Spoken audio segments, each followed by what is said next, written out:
9월 27일 화요일 오후 2시 헌법재판소는 법무부가 국회를 상대로 낸 권한쟁의 심판 청구 사건의 공개 변론을 진행합니다. 그러니까 권한쟁의 심판이라고 하는 것은 국가기관이 두 국가기관이 동일한 사안을 놓고 서로 다른 의견을 가지고 있을 때 그때 헌법재판소가 그것을 조정해 주는 것을 말합니다. 권한, 우리나라 국회도 권한을 갖고 있고 우리나라 행정부인 법무부도 권한을 갖고 있는 겁니다. 두 권한이 충돌을 하니까 쟁의가 벌어지니까 그것을 헌법재판소가 심판을 해주는 겁니다. 법무부는 지난 4월 달에 그러니까 아직 문재인 정권이었을 때 4월 달에 이른바 검수완박 이것이 국회를 통과하고 문재인 대통령이 선포를 했던 겁니다. 공포를 했던 겁니다. 공포. 검수완박이라는 말은 그냥 우리가 네 글자로 줄여서 쓰는 말이고 원래는 검찰청법 개정안, 형사소송법 개정안이 되는 겁니다. 그런데 이제 우리 한동훈 법무장관이 이끄는 법무부, 우리 정부 측에서는 그 형사소송법 개정안, 검찰청법 개정안, 이 검수완박법 이 법이 절차도 잘못됐고 내용도 잘못됐다. 이 두 가지를 걸어서 헌법재판소에 권한쟁의 심판을 청구했던 겁니다. 그럼 이제 헌법재판소는 어떻게 하느냐?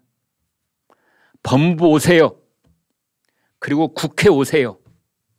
자, 각자의 주장을 우리한테 해보세요. 하는 겁니다. 이제 그것이 내일 열리게 됩니다. 법무부 쪽에서는 한동훈 법무장관이 직접 나가는 것으로 되어 있습니다. 이렇게 말했습니다. 잘못된 의도로 잘못된 절차를 통해 잘못된 내용의 법률이 만들어지고 시행돼 심각한 국민 피해가 우려가 됩니다.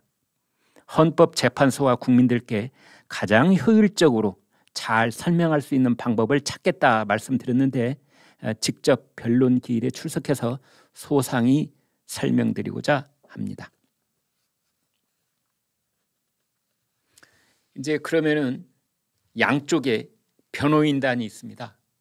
그러니까 이 법무부를 대리하는 변호인단도 있고 국회, 특히 이제 더불어민주당 쪽을 변호하는 변호인단도 있습니다. 법무부 측 대리인으로는 헌법재판관 출신인 강일원 변호사, 법무부 측 참고인으로는 이인호 중앙대 로스쿨 교수, 반면에 국회 측 대리인으로는 헌법재판관 출신인 노희범 변호사, 참고인으로는 이황희 성균관대 로스쿨 교수가 나올 예정입니다. 여기에 대해서 그 법리적인 복잡한 그런 논쟁들이 있습니다만 그중에 핵심만 얘기하면은 이렇습니다.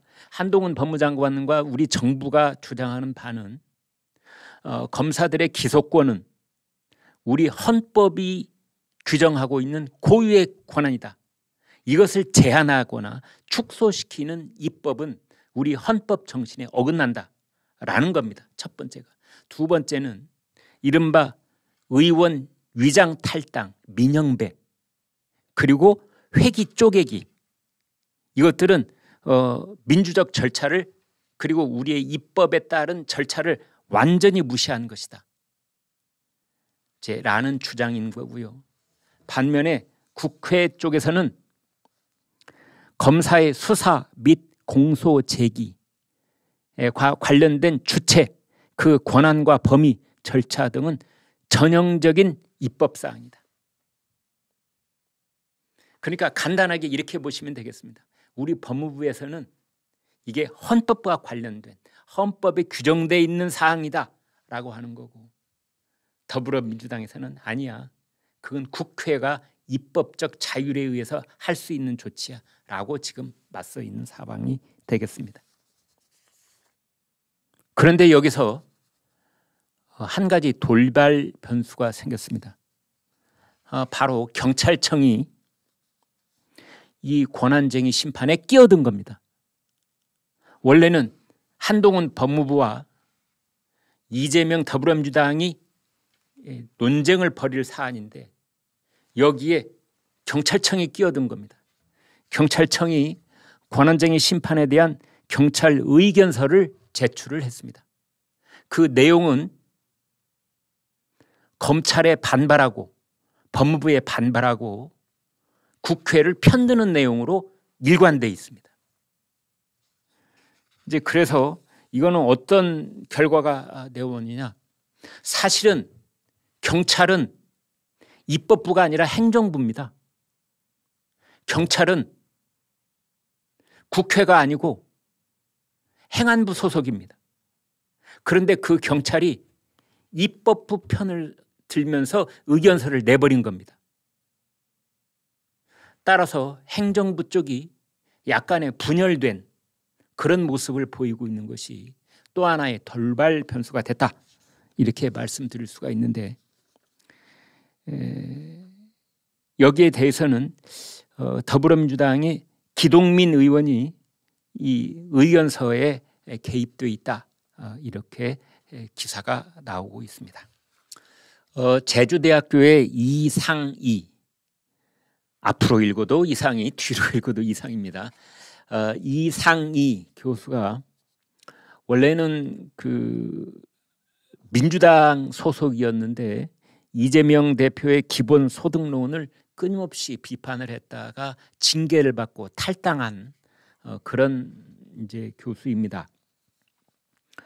그런데 윤석열 대통령이 이른바 비서고 논란에 대해서 이제 그 이재명 대표가 이렇게 말을 했거든요.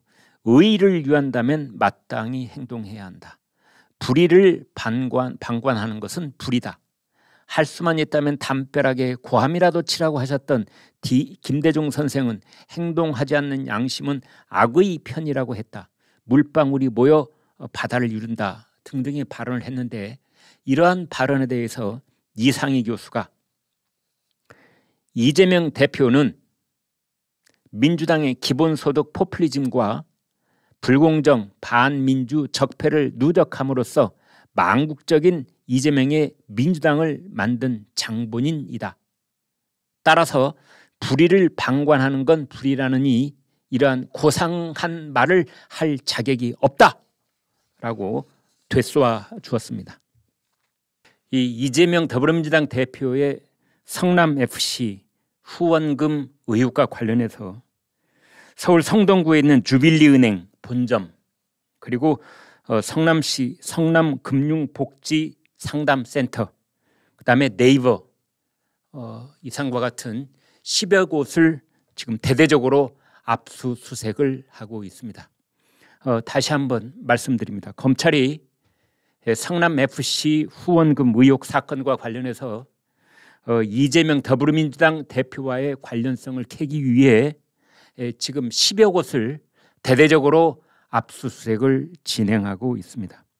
어떻게 보면 이재명 대표와 관련되어 있는 뭐 6가지 의혹 또는 뭐 7가지 의혹, 10가지가 넘는 의혹 어느 정도 경중을 따지나에 따라서 뭐 6가지에서 10여 가지까지 얘기를 할 수 있는데 그것과 관련성을 캐기 위한 수사가 점점 범위를 좁히면서 옥죄고 있는 상황이 아닌가 싶습니다.